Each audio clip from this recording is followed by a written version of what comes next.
quwwata illa billahi wa ba'du.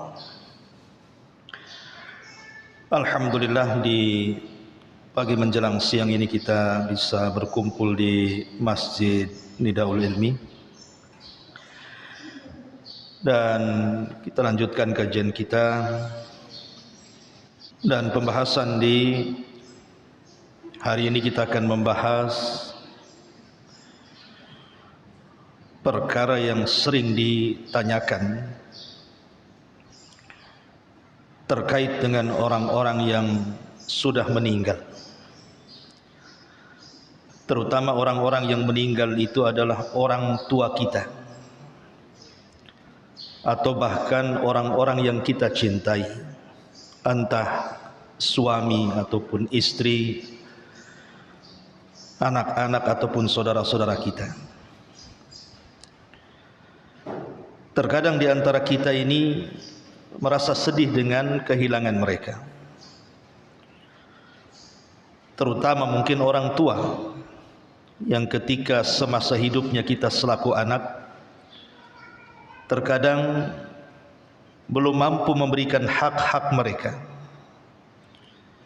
Sampai ajal menjemput mereka baru kita terasa menyesal.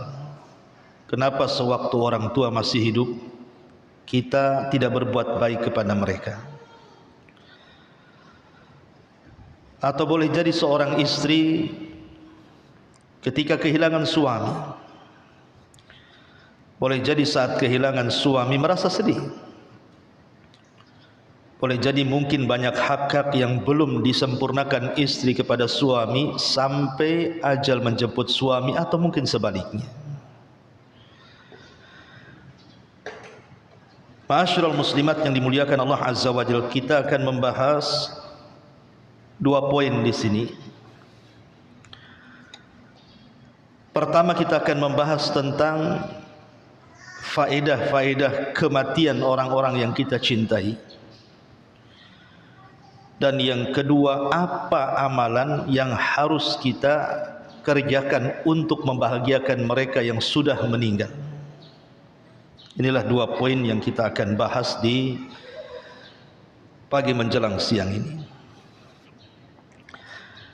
Ma'asyiral muslimat yang dimuliakan Allah Subhanahu wa taala, kalau Allah Subhanahu wa taala takdirkan kita memiliki orang tua yang baik, orang tua yang memang taat beribadah kepada Allah Subhanahu wa taala, sebenarnya tidak perlu sedih dengan kematian mereka. Karena pertama, bahwa kematian mereka, orang-orang yang kita cintai, yang ketika di dunia mereka memang orang baik, taat beribadah, memiliki akhlak dan muamalah yang baik kepada manusia. Dengan meninggalnya mereka, sebenarnya mereka akan mendapatkan rahmat Allah Subhanahu wa taala secara penuh. Karena dalam sebuah hadis Nabi SAW mengatakan, inna lillahi mi'ata rahmatin anzala minha rahmatan wahidatan bainal jinni wal insi wal bahaimi wal hawa fabiha yata'atafuna wabiha yatarahamuna wabiha ta'tiful wahsyu ala waladiha wa akharallahu tis'an wa tis'ina rahmatan yarhamu biha ibadahu yaumal qiyamah. Kata Nabi SAW dalam sebuah hadis yang dikeluarkan Imam Muslim dari hadis Abi Hurairah radhiyallahu anhu, sesungguhnya Allah Subhanahu wa taala memiliki 100 rahmat.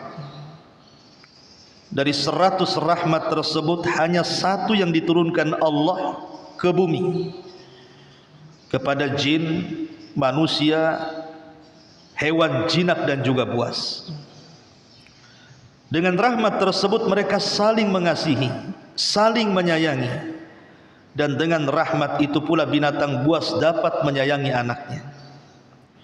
Adapun yang 99 rahmat Allah yang lainnya maka hal itu ditangguhkan Allah, karena Allah hanya akan memberikan kepada hamba-hamba yang saleh pada hari kiamat. Artinya bahwa kalau seandainya orang tua kita meninggal dan mereka orang baik, taat beribadah kepada Allah Subhanahu wa taala, orang tua saleh dan salehah, baik muamalahnya, maka sesungguhnya mereka sudah mendapatkan rahmat yang luas dari Allah setelah kematiannya. Bayangkan satu rahmat saja yang Allah turunkan ke bumi bu, itu sudah cukup, satu dengan yang lainnya saling menyayangi. Bagaimana kalau seandainya yang satu digabungkan menjadi 99 rahmat, itu menjadi 100 rahmat, dan Allah berikan pada kita pada hari kiamat? Tentu ini sebuah karunia dan nikmat yang Allah berikan kepada orang-orang yang meninggal setelah kematian mereka. Makanya satu hari Hammad ibn Salamah rahimahullahu ta'ala dikunjungi oleh seorang ulama besar namanya Sufyan Ats-Tsauri. Jadi Hammad ibn Salamah ini sakit. Datanglah seorang alim namanya Sufyan Ats-Tsauri rahimahullahu ta'ala. Maka Sufyan Ats-Tsauri mengatakan kepada Hammad ibn Salamah, "Ya Aba Salamah, atara yaghfirullahu limithli." Wahai Aba Salamah, bagaimana pendapatmu tentang aku? Apakah Allah akan mengampuni dosa-dosaku? Maka Hammad mengatakan, "Wallahi, lau khayyartu baina muhasabatillahi iyaya wa baina muhasabati abawayya, lakhtartu muhasabatallahi ala muhasabati abawayya. Wa dzalika anna Allah ta'ala arhama bi min abawayya." Kata Hammad kepada Sufyan Ats-Tsauri, "Demi Allah, seandainya kelak setelah kematianku aku dihadapkan di hadapan Allah, kemudian aku disuruh memilih, yang menghisabku itu Allah atau yang menghisabku kedua orang tuaku, demi Allah," kata Hammad, "aku lebih baik dihisab oleh Allah dibandingkan kedua orang tuaku, karena Allah jauh lebih sayang kepadaku dibandingkan kedua orang tuaku." Begitu kata para ulama. Jadi tidak perlu sedih dengan kematian orang-orang yang saleh. Kalau orang tua kita baik, orang tua kita taat kepada Allah Azza wa Jalla semasa hidupnya, jangan pernah sedih. Mereka sudah mendapatkan rahmat Allah Subhanahu wa taala secara penuh. Ini yang pertama. Yang kedua, mereka sudah mendapatkan tempat istirahat terbaik. Istirahat dari apa bu? Dari kepenatan dunia, dari kesusahan dunia, dari tempat ujian yang sangat luar biasa di dunia. Mereka sudah memiliki tempat istirahat yang tepat untuk mereka. Satu hari Nabi SAW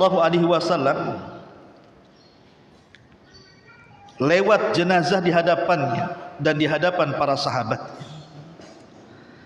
Kata Nabi SAW, "Mustarih wa mustarahu minhu." Faqalu, maka sahabat mengatakan, "Mal mustarihu wa mal mustarahu minhu ya Rasulullah." Kata Nabi SAW ketika ada lewat jenazah, tiba-tiba Rasul bersabda di hadapan para sahabatnya. Apa kata Nabi SAW? Terkadang jenazah itu ada orang yang mendapatkan kenyamanan alias istirahat, dan ada pula orang-orang lain yang menjadi nyaman istirahat karena kematiannya. Para sahabat bertanya, "Rasul, siapa orang yang mendapatkan kenyamanan saat kematiannya atau istirahat saat kematiannya, dan siapa pula orang-orang yang menjadi aman orang lain merasa istirahat dari kematiannya?" Kata Nabi SAW, "Al-abdul mu'min yastarihu min nasabid dunya wa adhaha, wal abdul fajir yastarihu minhul ibad wal bilad wasyajar wad dawab. Adapun kata Nabi, orang yang akan istirahat saat kematiannya, betul-betul dia mendapatkan kenyamanan saat kematiannya, maka orang itu adalah orang-orang yang saleh. Mereka beristirahat dari kepenatan dunia, dari keletihan dunia, dari kesulitan dunia. Betul-betul mereka tinggalkan itu semua dan tidak akan pernah merasakan lagi kepenatannya, dan mereka akan mendapatkan kebahagiaan. Adapun orang yang meninggal, orang lain yang beristirahat dari dia adalah hamba fajir, gemar maksiat, maka hamba Allah yang lainnya, negeri-negeri, pepohonan serta hewan-hewan merasa senang dari gangguannya. Dari hadis ini kita tahu, Bu, kalau seandainya orang tua kita ini meninggal dunia dan mereka orang-orang baik, orang-orang saleh, enggak perlu sedih, Bu. Mereka sudah beristirahat. Mereka sudah mendapatkan kenyamanan. Mereka tidak akan lagi tersentuh dengan kepenatan dunia. Mereka tidak akan stres, mereka tidak akan galau, mereka tidak akan tersentuh dengan bala. Enggak, mustahil. Mereka sudah mendapatkan kenyamanan terbaik yang Allah berikan kepada mereka. Jadi apa yang disedihkan? Ini yang kedua. Yang ketiga, mereka sudah berjumpa dengan orang-orang yang mereka cintai. Disebutkan dalam sebuah hadis, dari hadis Abi Hurairah radhiyallahu anhu, Nabi sallallahu alaihi wasallam mengatakan, "Idza hudhiral mu'min atathu malakur rahmah biharirati bayda fayaquluna ukhruji radiyatan mardiyatan 'ank ila ruhillah wa raihan wa rabbun ghairi ghadban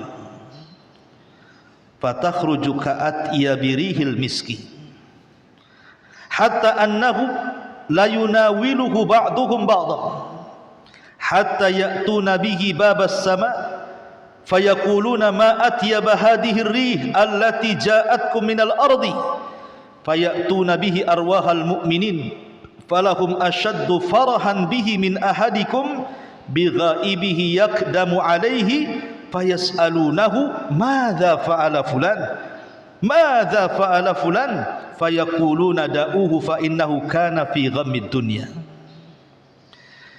Kata Nabi sallallahu alaihi wasallam, apabila seorang mukmin ketika meninggal dunia, maka akan datang para malaikat rahmat dengan membawa sutra putih, dan mereka berkata, keluarlah dalam keadaan redha dan diridhoi menuju rahmat dan rezeki dari Allah yang sangat luas. Kemudian kembalilah menuju Rabb yang tidak akan murka lagi kepadamu. Kemudian ruh itu keluar, tiba-tiba mengeluarkan bau harum seharum misk. Kemudian sebagian malaikat memindah-mindahkan ruh tersebut kepada sebagian yang lainnya, sehingga para malaikat pembawa ruh tersebut menuju pintu langit.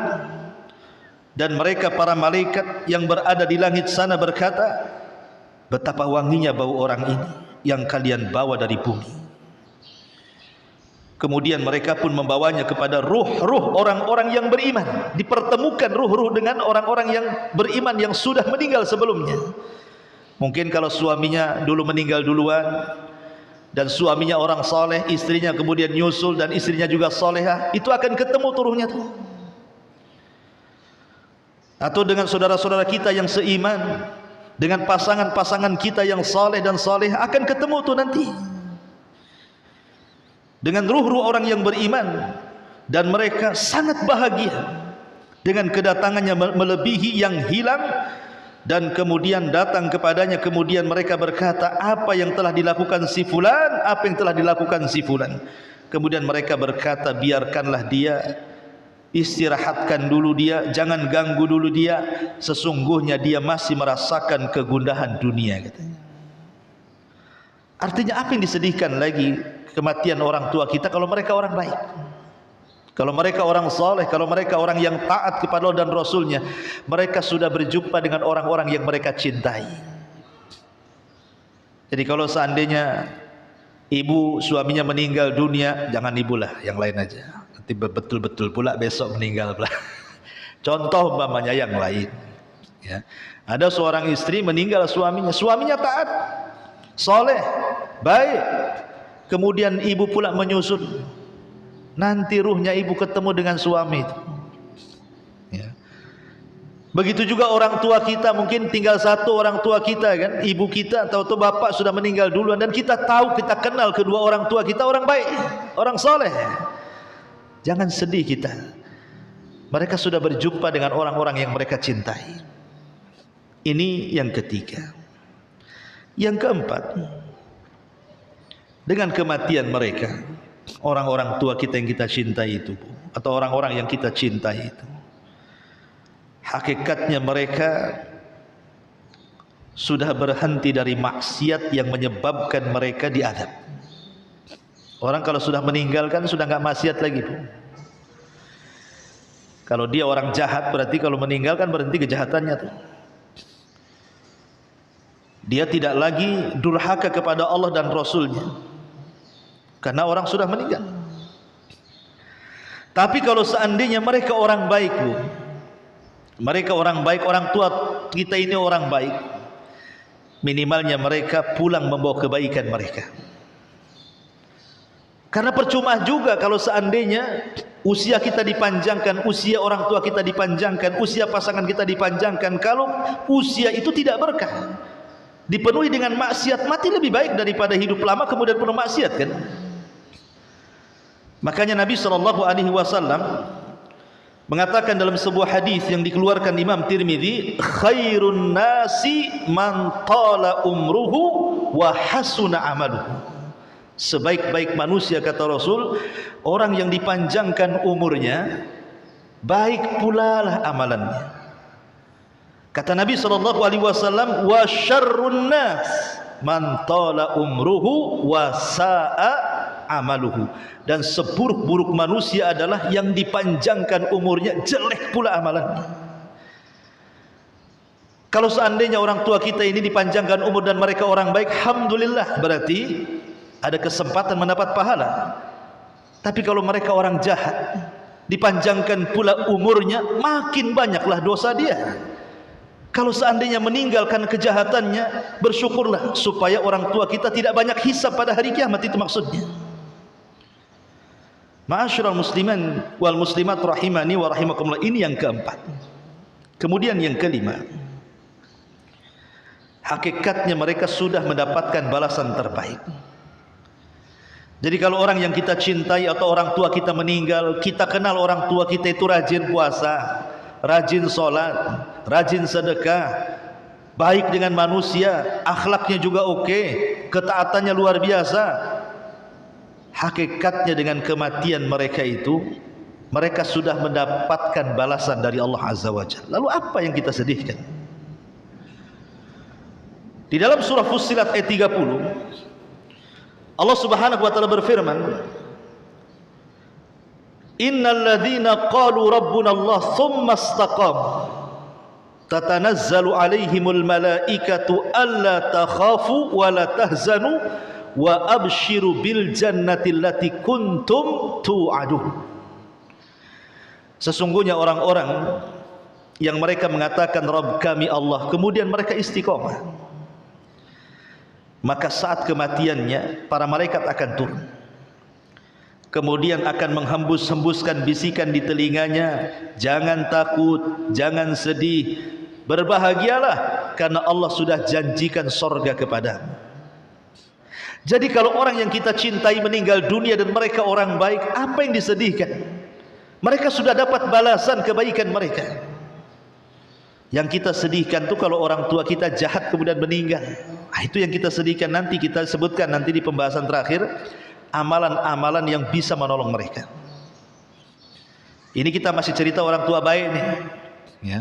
Kalau kita dianugerahkan orang tua baik, pasangan baik, saudara baik, tiba-tiba mereka meninggal dunia, tidak perlu ditangisi. Karena mereka sudah mendapatkan ganjaran terbaik di hadapan Allah Subhanahu wa taala. Boleh jadi mereka jauh lebih baik kematiannya dibandingkan kita yang belum mati. Itu masalahnya. Jadi kita harusnya menangisi kita. Jangan menangisi orang yang sudah meninggal. Kadang-kadang orang meninggal itu lebih baik yang kita tidak tahu amalan mereka apa. Ini yang kelima ya. Yang keenam, hakikatnya mereka sudah berjumpa dengan Allah Azza wa Jalla, dan semua akan berjumpa dengan Allah. Nabi SAW bersabda dalam sebuah hadis yang sahih dari Ummul Mukminin Aisyah radhiyallahu anha. Apa kata Rasul? Man ahabba liqa Allah ahabballahu liqa'ah, wa man kariha liqa Allah karihallahu liqa'ah. Barang siapa yang rindu ketika di dunia ingin berjumpa dengan Allah, maka Allah akan senang berjumpa dengan dia. Tapi siapa yang benci berjumpa dengan Allah ketika di dunia, Allah pun akan murka kepadanya. Apa maksudnya? Aisyah Ummul Mukminin radhiyallahu anha bertanya kepada Rasul soal kalimat ini. Apa kata Aisyah radhiyallahu anha? Qalat Aisyatu, inna la naqrahul mauta ya Rasulullah. Rasul, bukankah kita semua ingin menghadapi kematian itu semua takut? Kita loh dengan kematian semua orang takut. Wajaat sakratul maut bil haq dzalika ma kunta minhu tahid. Sakaratul maut itu sesuatu yang ditakutkan manusia. Itulah manusia lari, jangan sampai terkena sakaratul maut. Kok Rasul mengatakan siapa yang ingin berjumpa dengan Allah dan senang berjumpa dengan Allah, Allah akan senang berjumpa dengan dia? Apa maksudnya ini? Kita semua benci dengan kematian, kata Aisyah. Qala, maka Rasul mengatakan, laisa dzalik walakinnal mu'min idza hadarahul maut busyira biridwanillahi wa karamatihi. Bukan itu maksudnya wahai Aisyah, kata Rasul. Tapi seorang mukmin apabila datang kematian kepadanya, maka akan diberikan kabar gembira oleh Allah dengan kemuliaan dan karamahnya. Falaisa syai'un ahabbu ilaihi mimma amamahu. Ketika itu seorang mukmin tidak akan senang dan bahagia kecuali melihat apa yang ada di hadapannya. Kemudian kata Nabi SAW, fa ahabba liqa Allah wa ahabballahu liqa'ah. Ketika itu dia ingin berjumpa dengan Allah dan Allah pun ingin berjumpa dengan dia. Tapi sebaliknya orang kafir, mereka tidak mau berjumpa dengan Allah. Kalau saya boleh analogikan seperti ini, kalau seandainya selama hidup di dunia ini, Bu, kita investasikan ya harta kita untuk Allah, waktu kita untuk Allah, tenaga kita untuk Allah, secara otomatis kita ini sedang membangun rumah di surga. Berarti kita tidak sedang membangun rumah di dunia. Karena harta kita bangun surga, tenaga kita bangun surga, waktu kita bangun surga. Sehingga kita tidak punya investasi di dunia, investasi kita di akhirat. Orang-orang yang menginvestasikan tenaga, waktu dan biayanya untuk membangun perumahan di surga, istana di surga, maka dia akan senang untuk meninggal karena dia akan cepat menempati rumah yang dibangunnya di dunia. Sehingga dia ingin berjumpa dengan Allah. Tapi kalau kehidupan dia ini investasinya di dunia semua, tenaganya untuk dunia, waktunya untuk dunia, hartanya untuk dunia, dia beli ladang sak luas-luasnya, rumah sak besar-besarnya, kendaraan sak mewah-mewahnya. Ketika kita meninggal, berarti kita meninggalkan dunia. Lalu apa yang kita akan dapat di akhirat? Itulah dia benci akhirnya kematian, tidak mau berjumpa dengan Allah. Sebab kalau dia mati berarti dia meninggalkan rumahnya, meninggalkan kebunnya, meninggalkan ATM-nya, meninggalkan kekayaannya. Dari situ dia benci berjumpa dengan Allah. Tapi orang-orang soleh, orang-orang baik, kalau takdirkan orang tua kita baik, kemudian mereka meninggal dunia, mereka sudah menginvestasikan waktu dan tenaga mereka untuk Allah. Makanya saat kematiannya, hakikatnya mereka berjumpa dengan Allah. Dan sering saya katakan, kita ini berjumpa dengan Allah itu 4 kali. 2 kali di dunia dan 2 kali di akhirat. Adapun di dunia, kapan kita berjumpa dengan Allah? Waktu salat. Itulah waktu salat kita itu sedang berjumpa dengan Allah. Mana dalilnya? Al-Quran yang mengatakan. Ketika Allah Subhanahu wa taala mengatakan bahwa salat itu dilakukan sangat berat kecuali orang-orang yang khusyuk, kecuali orang yang khusyuk. Kemudian Allah mengatakan, siapa orang yang khusyuk itu? Alladzina yadhunnuna annahum mulaqu rabbihim. Orang-orang yang ketika salat dia merasa dia sedang berhadapan dengan Rabbnya. Ini perjumpaan pertama di dunia saat salat. Makanya salatlah terbaik. Kata kita sedang berhadapan dengan Allah. Masa kita berhadapan dengan pejabat saja pakaiannya bagus, wangi, rapi. Ini berhadapan dengan Allah, acak-acakan gak jelas nih gimana ceritanya. Yang kedua, saat kematian kita berjumpa dengan Allah. Karena ruhnya seorang mukmin dalam hadis Bara bin Azib yang panjang sekali yang disebutkan oleh Sahih Bukhari dan Muslim itu, ruhnya seorang mukmin yang sudah dikain kafankan dari sutra dari sorga dan wangian yang bau itu diangkat ke langit dan catatannya mengikuti di bawahnya. Dia akan menembus langit pertama, kedua sampai ketujuh, kemudian berjumpa dengan Allah. Apa kata Allah? Kembalikan ruh ke dalam jasadnya, angkat catatannya, letakkan fil illiyin. Ini perjumpaan kedua dengan Allah saat kematian. Dua-duanya di dunia dan di akhirat. Pertama di padang mahsyar. Allah mengatakan dalam Al-Quran, wa ja'a rabbuka wal malaku saffan saffan. Dan Rabbu akan datang sementara malaikat bersaf-saf. Kemudian Allah perintahkan jahanam untuk digeret, kemudian ditampakkan di hadapan manusia di padang mahsyar. Kata Rasul, jahanam itu memiliki 70.000 tali kekang. Setiap satu tali kekang digeret 70.000 malaikat.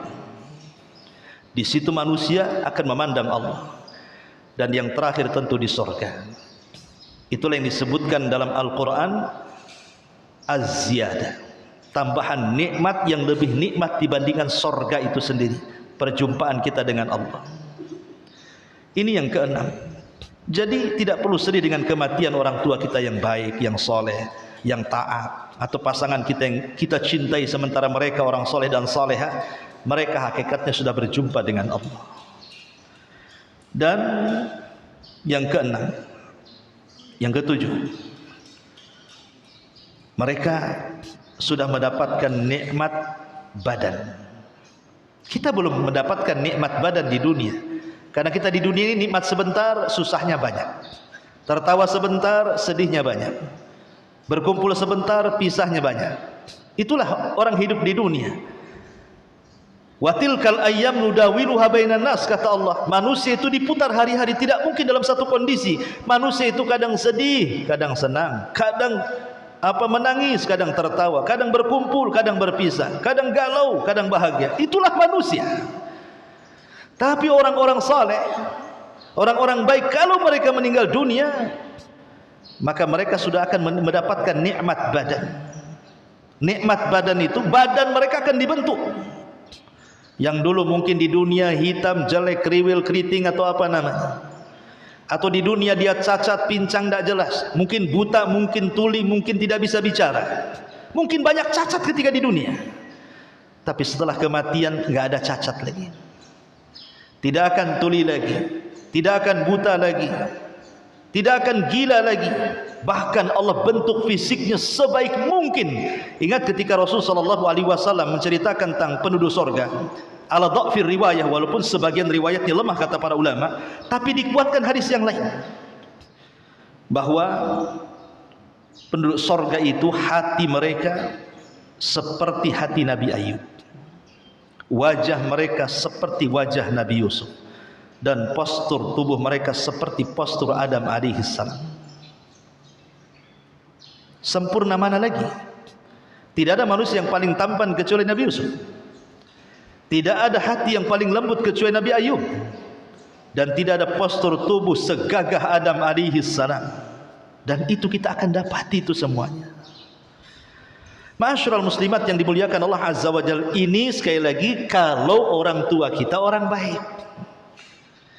Kalau orang tua kita ahli solat, ahli puasa, ahli tahajud, ahli zikir, ahli-ahli yang lainnya, muamalahnya baik, akhlaknya baik, tidak perlu sedih dengan kematian mereka. Mereka sudah mendapatkan yang terbaik. Masalahnya kalau orang tua kita ini jahat, ya solat tapi akhlaknya jelek, ataupun mungkin solatnya bolong-bolong, atau puasanya juga suka-suka dia, tapi dia muslim, dia meninggal dalam keadaan muslim. Kita tidak cerita orang kafir. Kalau cerita orang kafir langsung masuk neraka. Kita nggak mau cerita orang kafir. Orang kafir, orang musyrik, orang murtad, munafik, keyakinan itu semua masuk neraka, kekal di dalamnya, nggak ada cerita. Kita cerita ini orang tua kita muslim, tapi mungkin imannya suka kurang ketika di dunia, masih melakukan maksiat. Ini yang perlu kita khawatirkan. Kalau kita punya orang tua yang kurang-kurang bahasanya, kurang ibadahnya, kurang taatnya, banyak maksiatnya, lah inilah yang harus kita khawatirkan, yang harus kita sedihkan. Lalu bagaimana caranya menolong mereka supaya mereka bahagia? Ma'asyiral muslimin yang dimuliakan Allah Subhanahu wa taala, ingat bahwa birrul walidain, berbuat baik kepada orang tua itu tidak terputus karena kematian. Walaupun sebaiknya kalau memang ibu masih punya orang tua, walaupun satu lah, tidak dua, jaga mereka. Itu pintu sorga dalam rumah. Terkadang orang cari sorga keluar ke sana kemari, tahu-tahu sorganya pula di rumah. Makanya Hasan Al-Basri pernah menangis, Bu. Ketika mengajar dia menangis, Imam Hasan Al-Basri itu. Jadi murid-muridnya bertanya, "Ya Imam, wa ma yubkik? Apa yang membuat Anda menangis, wahai Imam?" Kata Imam Hasan Al-Basri, "Celaka kalian, baru saja orang tuaku meninggal. Dan sekarang tinggal satu. Kemarin aku punya 2 pintu untuk memasukkan aku ke sorga. Sekarang pintu itu sudah tertutup satu, dan tinggal satu lagi." Kalau seorang imam besar, imam tabi'in, siapa yang tidak kenal Hasan Al-Basri rahimahullahu ta'ala, imam tabi'in, pemimpinnya para tabi'in generasi kedua setelah sahabat, yang ucapannya mirip dengan Nabi. Itu saja sedih. Kita tidak mungkin berpikir bahwa Hasan Al-Basri tidak berbuat baik kepada orang tuanya. Dia alim, pasti dia berbuat baik sama orang tuanya. Kalau sekelas Hasan Al-Basri sedih karena kematian orang tuanya dan mengatakan, "Celaka kalian, kemarin 2 pintu masih terbuka, sekarang mati satu, pintu tinggal satu lagi," harusnya ucapan ini diucapkan kita. Kadang-kadang tidak terpikir ke situ. Masih ada orang tua pun tidak juga kita berbuat baik kepada mereka, yang ada durhaka kepada mereka, naudzubillah. Setelah kematian barulah dia menyesal. Kenapa dulu ketika orang tua hidup kok tidak berbuat baik? Tetapi namanya keadilan dan rahmat itu luas. Allah tidak menutup birrul walidain itu dengan kematian. Masih ada waktu, mumpung kita masih hidup, ada waktu kita berbuat baik kepada mereka setelah kematiannya. Bagaimana caranya? Ini pembahasan kedua. Ma'asyiral muslimin yang dimuliakan Allah Subhanahu wa taala, yang pertama, cara berbuat baik kepada mereka orang tua kita yang sudah meninggal dunia, al-istighfar lahuma. Banyak-banyak istighfar, memintakan ampun akan dosa-dosa orang tua kita. Tetapi ketika kita berdoa memintakan ampun harus ada adabnya. Jangan langsung begini, Bu, "Ya Allah, ampunilah dosa kedua orang tua." Bukan begitu caranya. Tetapi doakan dulu kita sendiri, baru doakan orang tua. "Ya Allah, ampuni dosa-dosa saya dan ampuni dosa orang tua." Karena yang perlu ampunan bukan orang tua saja, kita juga perlu ampunan. Maka berdoalah mulai dari diri sendiri. Itu adab doa namanya. Jadi kalau kita mendoakan orang tua kita dengan ampunan, doakan dulu kita, ya Allah ampuni dosa-dosa saya dan ampunilah dosa kedua orang tua. Dan itu disebutkan dalam sebuah hadis yang cukup panjang. Tapi di ujung hadis Rasul mengatakan, istaghfiru li akhikum fa innahu an yus'al. Mintakan ampun akan saudara kalian yang sudah meninggal. Maka amalan yang paling bermanfaat kepada orang tua yang sudah meninggal atau orang-orang yang kita cinta yang meninggal, maka beristighfarlah dengan cara minta kepada Allah ampunan untuk kita yang berdoa, kemudian minta ampunan akan dosa-dosa orang-orang yang sudah meninggalkan kita. Dan istighfar itu Bu, itu terdiri dari dua makna. Kalau kita mengatakan Allahumma gfirli wali walidayya, ya Allah ampuni dosaku dan kedua orang tuaku, apa sih maknanya? Kita sering istighfar itu apa makna istighfar itu? Makna istighfar itu satu, kita meminta kepada Allah agar aib dan dosa kita ditutup. Yang kedua, minta kepada Allah agar dosa yang kita lakukan di dunia diampuni di akhirat. Itulah makna istighfar. Karena istighfar itu dari kalimat ghafara.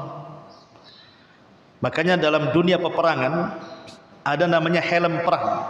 Itu dalam bahasa Arab disebut al-mighfar. Mighfar itu untuk menjaga kepala supaya tidak langsung terkena senjata kepala kita, maka dikasih helm. Dalam bahasa Arab helm itu mighfar namanya, dari kalimat ghafara. Maknanya apa? Maknanya supaya kepala kita tertutup. Itu secara bahasa. Tapi secara istilah, semoga dosa dan aib kita ditutup. Satu aib dibongkar oleh di dunia Bu, habis kita. Jangan cerita banyak aib. Kita ini pasti, saya, ibu, siapapun, tidak ada yang nggak punya aib. Kita ini semua punya aib. Ada yang kita tutup-tutupi bahkan kepada orang terdekat kita, kepada istri kita, anak kita, orang tua kita. Terkadang kita malu kalau seandainya aib kita terbongkar kepada mereka. Makanya kenapa Nabi SAW mengatakan, man satara musliman satarahullahu yaumal qiyamah. Siapa yang menutup aib seorang muslim, Allah tutup aibnya pada hari kiamat. Karena kalau satu aib aja dibongkar, habis kita ini. Lihat tuh, kita lihat sekarang kan dunia medsos tuh. Mungkin ada seorang pejabat keceletot ngomong, akhirnya diviralkan netizen. Yang tadinya dipuji-puji, habis dimaki-maki. Itu baru satu aib, keceletot ngomong tuh. Salah ngomong, salah bicara. Tapi udah dibully satu Indonesia tuh, netizen tuh, kelas kakap tuh. Indonesia kan paling tinggi tuh, netizennya paling luar biasa, itu paling jahat, ya kan?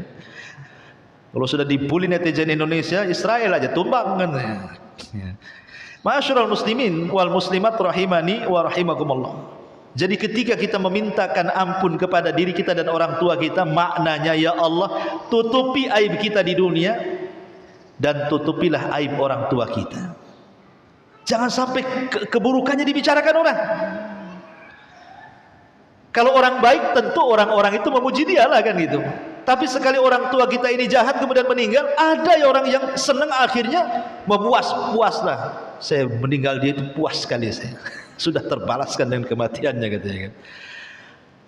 Kita minta supaya di dunia orang tua kita tidak dibicarakan buruk sama orang. Sudahlah, cukup, dia sudah meninggal sudah. Nanti urusan dia dengan Allah. Yang kedua, kita minta dengan istighfar itu agar kita yang meminta kepada Allah, dosa-dosa kita selama di dunia Allah tidak azab kita, dan dosa-dosa orang tua kita yang sudah meninggal dunia atau pasangan-pasangan yang kita cintai ketika di dunia, jangan sampai Allah azab. Ampuni mereka. Itulah mana istighfar. Jadi penting, ini yang pertama, minta kepada Allah Subhanahu wa ta'ala agar mereka diampuni. Satu. Yang kedua, al-infad atau infadhu ahdihima min ba'dihima. Sekiranya orang tua kita punya wasiat, sebelum meninggal dia punya wasiat, tapi wasiatnya bagus. Kalau wasiatnya jahat jangan dilakukan. Kalau wasiatnya tidak benar jangan dilaksanakan. Tapi kalau wasiatnya baik, lakukan. Umpamanya orang tua sudah sebelum meninggal karena dia punya harta banyak, nak saya ada harta, jangan untuk waris semua ya, itu sumbangkan tuh sebagian harta untuk fakir miskin, untuk pembangunan masjid, untuk ini, untuk itu.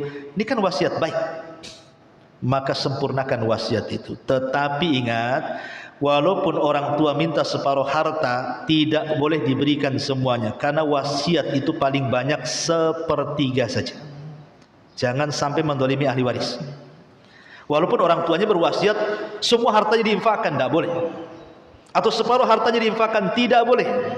Kita selaku ahli waris cukup keluarkan sepertiga saja, 2/3-nya untuk ahli waris. Jangan sampai ahli waris jadi pengemis, jadinya habis hartanya. Ini yang kedua. Apalagi kalau wasiatnya bukan harta, seperti yang dilakukan siapa? Umar bin Abdul Aziz rahimahullah ta'ala.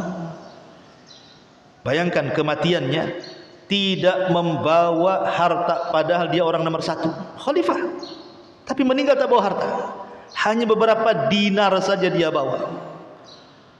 Tapi apa katanya Umar bin Abdul Aziz kepada anak-anaknya?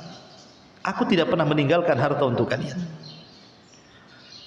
karena kalau seandainya aku tinggalkan harta kepada kalian dan kalian menjadi orang jahat, maka aku menjadi wasilah kejahatan kalian.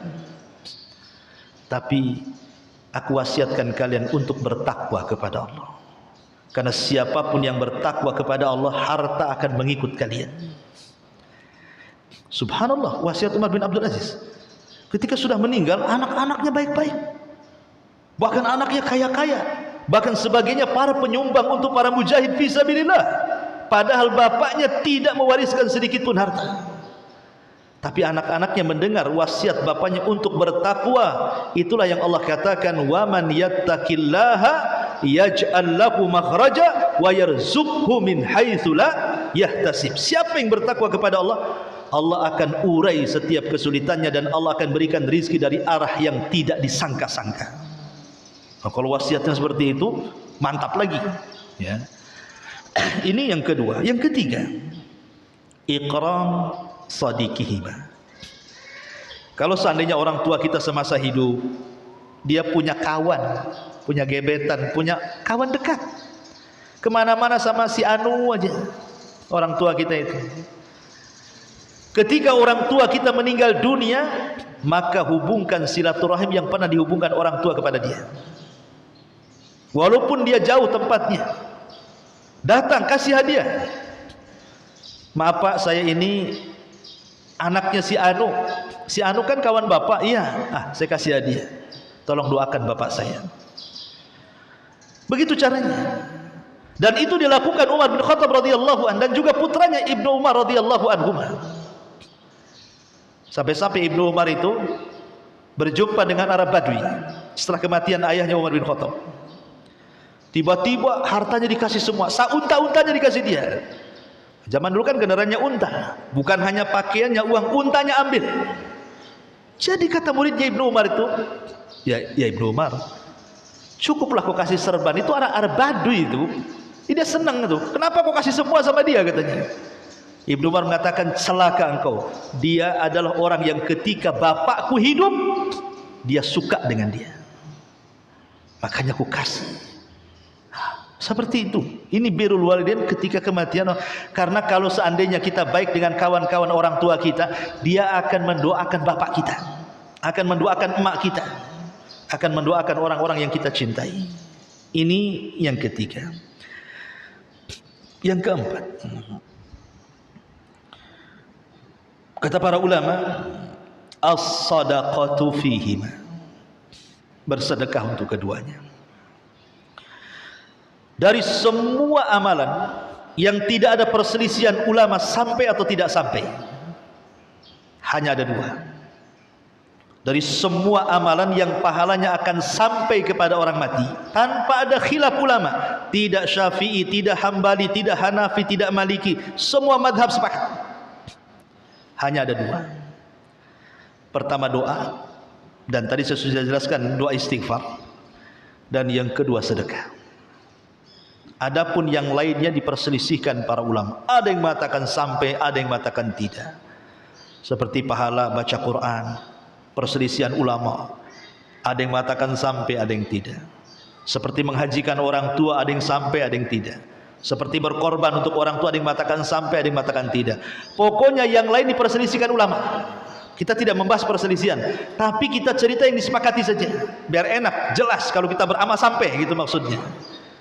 Sedekah. Dan kalau bisa sedekah itu yang sifatnya mengalir. Seperti apa? Wakaf. Itu wakaf itu mengalir tuh. Pamannya bangun masjid, ya, masjid kan dipakai terus. Bangun madrasah, bangun pesantren, yang sifatnya dipakai terus. Tapi kalau ngasih makan habis gitu saja. Ya. Tapi kalau kita infaknya yang sifatnya mengalir terus-terusan dipakai, pamannya sajadah untuk masjid, mushaf Al-Quran ditaruh di masjid dibaca terus sama orang kan gitu ya. Itu sedekah terbaik. Cari sedekah-sedekah itu yang mengalir, yang terus-terusan terpakai dan manfaatnya dirasakan orang banyak. Ya, wakaf mushaf Quran, sajadah, atau pembangunan masjid, pembangunan madrasah yang sifatnya itu dipakai lama. Itulah yang manfaatnya tinggal ngalir. Bukan berarti kalau sedekah kepada fakir miskin ini mengalir juga. Nah, tetapi kan ya manfaatnya tidak banyak kan begitu ya. Kecuali kalau seandainya kita ambil orang miskin, kita sekolahkan. Kamu mondok di sana nak, saya yang biayai. Ini pahalanya saya transfer untuk orang tua saya. Akhirnya anak itu di pesantren pinter, jadi ustadz, akhirnya berdakwah. Selama dia berdakwah, kemudian banyak pengikutnya, maka dia dapat pahala dan pahalanya akan ditransfer kepada orang yang meninggal itu. Nah, kalau itu juga sedekah jariah juga tuh, karena menyebarkan ilmu yang bermanfaat namanya. Intinya sedekah yang terus mengalir. Ini untuk kebaikan kedua orang tua kita di sana atau orang-orang yang kita cintai. Ma'asyiral muslimin wal muslimat rahimani wa rahimakumullah. Termasuk juga kalau seandainya Allah takdirkan orang tua kita ini pulang membawa hutang, meninggal membawa hutang. Hutang itu kan macam-macam Bu ya. Ada hutang ya uang, itu banyaknya gitu ya. Ada hutang nazar, ada hutang kafaroh, macam-macam hutang dalam Islam. Kalau itu hutang-hutang yang sifatnya apa namanya nazar, umpamanya dia pengen puasa keburu meninggal, ya anaknya mempuasakan. Ya. Kalau dia kafaroh, umpamanya orang tua kita ini semasa hidupnya ketika Ramadan melakukan hubungan dengan istrinya, otomatis kan ada kafarohnya di situ tuh. Memerdekakan budak, kalau tidak bisa apa namanya berpuasa 3 bulan berturut-turut, kalau tidak bisa 2 bulan berturut-turut, kalau tidak bisa ngasih makan 60 fakir miskin. Belum dilaksanakan kafaratnya meninggal dia, anaknya yang melaksanakan kafarat. Atau mungkin membayar hutang, tetapi ingat bahwa ya, membayar hutang orang yang mati itu bukan sebuah kewajiban anak kecuali dari harta yang meninggal. Maksudnya begini, kalau orang tua kita meninggal, hartanya banyak, ya, hutangnya juga banyak. Anggaplah hutangnya 1 miliar, hartanya 2 miliar, maka wajib dikeluarkan 1 miliar, bayarkan hutang itu. Yang 1 miliar itulah jadi harta warisnya. Tapi kalau seandainya hutang 1 miliar, orang tua pula tak meninggalkan harta 1 sen pun, sementara anaknya miskin-miskin, maka tidak ada kewajiban anak untuk membayarkan hutang 1 miliar kecuali mimbabit tabarruk, kata ulama. Hanya sekedar ingin berbuat baik sama orang tua, tapi bukan kewajiban. Karena kalau anak sudah punya anak, istri punya ini, kewajibannya sudah beda, bukan bayar hutang orang tuanya, ya. Tetapi kalau ingin membayarkan orang tuanya itu lebih baik, itu namanya tabarruk, tapi bukan kewajiban. Jadi membayar hutang itu dari harta waris. Kalau tidak punya waris, maka itu tidak wajib, tetapi hukumnya sunnah tabarruk namanya. Istilah para ulama itu tabarruk, hanya berbuat baik saja. Kalau kita ada uang ya kita bayar sebagai anak, tapi bukan sebuah kewajiban. Karena kalau hutangnya besar, dia bisa madaratkan anaknya, istrinya, keluarganya, dan yang lainnya kan begitu. Nah, itu catatan juga di situ harus dipahami. Ma'asyiral muslimin wal muslimat rahimani wa rahimakumullah. Dan yang terakhir tentunya juga doa yang terbaik. Macam mana lafadznya? Bagaimana caranya kita berdoa untuk orang tua kita yang meninggal itu? Apa yang harus kita minta kepada Allah untuk mereka? Ma'asyiral muslimin wal muslimat rahimani wa rahimakumullah. Dalam surah Al-Mu'minun ayat 118 Allah mengatakan, Rabbighfir warham wa anta khairul rahimin. Ya Allah, ampuni, rahmati, dan Engkau sebaik-baik zat yang memberikan rahmat. Dari sini kita tahu bahwa doa terbaik bagi orang yang meninggal dunia, pertama doa ampunan, yang kedua doa rahmat, dan yang ketiga ini juga tak kalah pentingnya, doakan supaya mereka dimantapkan dalam jawaban. Sebagaimana Rasul mengatakan, istaghfiru li akhikum fa innahul an yus'al. Mintalah ampun kepada saudara kalian karena mereka sedang ditanya. Ditanya siapa Tuhannya, ditanya siapa nabinya, ditanya siapa agamanya, apa agamanya. Berarti 3 perkara yang kita minta kepada Allah. Ya Allah, ampuni dosa saya. Dosa kita dulu ya, saya sudah katakan ini adab. Minta kepada Allah agar dosa kita diampuni. Baru setelah itu kita mengatakan, ya Allah, ampuni dosa kedua orang tua saya. Ya Allah, rahmatilah kedua orang tua saya. Ya Allah, tetapkan jawaban bagi kedua orang tua saya. Ustaz, orang tua saya sudah lama dikubur. Walaupun sudah lama dikubur, memang dalam hadis itu ketika pertanyaan malaikat Munkar dan Nakir itu ketika dikubur. Tetapi kita terus meminta kepada Allah, karena kita tidak tahu tentang alam gaib. Alam kubur kan kita tidak tahu, hanya Allah yang tahu.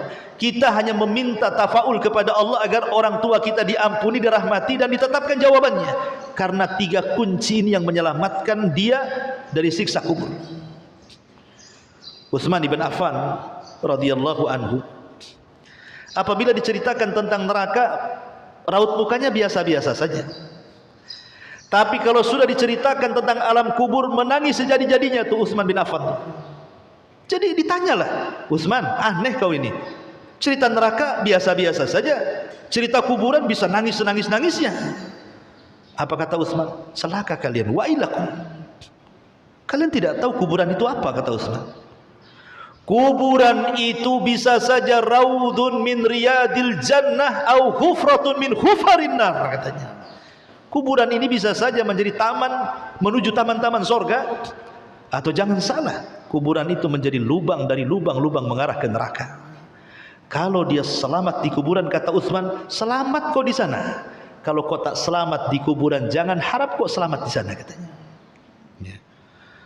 Makanya kita mumpung kiamat belum dikiamatkan, masih ada kesempatan orang tua kita ada di kuburan, orang-orang yang kita cintai di kuburan. Ini kesempatan membahagiakan mereka, menyelamatkan mereka. Sembari kita juga minta diselamatkan dan diampuni dosanya, minta kepada Allah untuk keselamatan mereka, kebahagiaan mereka.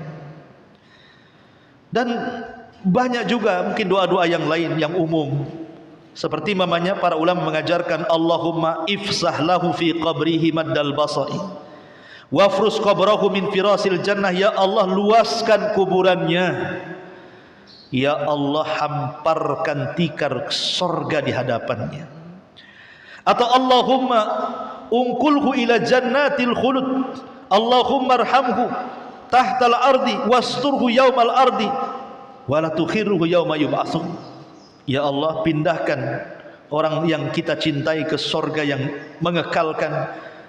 Berikan dia rahmat di bawah bumi ini, tutuplah auratnya dan kesalahannya kelak ketika catatan dihamparkan di hadapan Rabbnya, dan semoga tidak dihinakan pada hari ketika dibangkitkan. Nah, bisa juga doa seperti itu.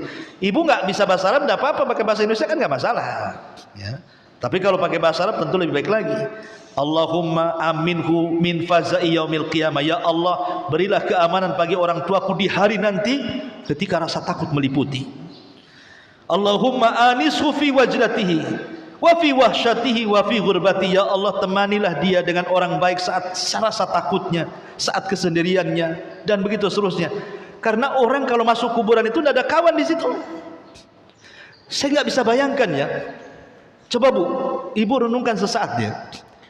Kalau saya sediakan satu tempat kamar ya, kamar agak, anggaplah Ibu dikurung dalam rumah oleh suami. Di rumah itu Bu, nggak ada listrik, nggak ada AC, nggak ada kipas angin, nggak ada handphone, nggak ada apa-apa, kosong belum, rumah kosong. Kemudian Ibu diletakkan dalam rumah, dikunci dari luar. Kira-kira Bu, apa yang Ibu rasakan? Stres Bu. Kalau ada HP masih main HP, kalau panas masih ada AC. Ini nggak ada. Sudah rumah nggak pakai pelapon, pakai bonde, spandek kan gitu ya, pendek pula, makin panas, gelisah, tak ada makan, tak ada minum, tak ada apa-apa. Saya nggak yakin satu hari Ibu bisa kerasan di situ. Mungkin besok itu sudah lapor polisi, disiksa suaminya kan begitu Bu. Itu satu hari kita dikurung tuh, nggak ada apa-apa coba.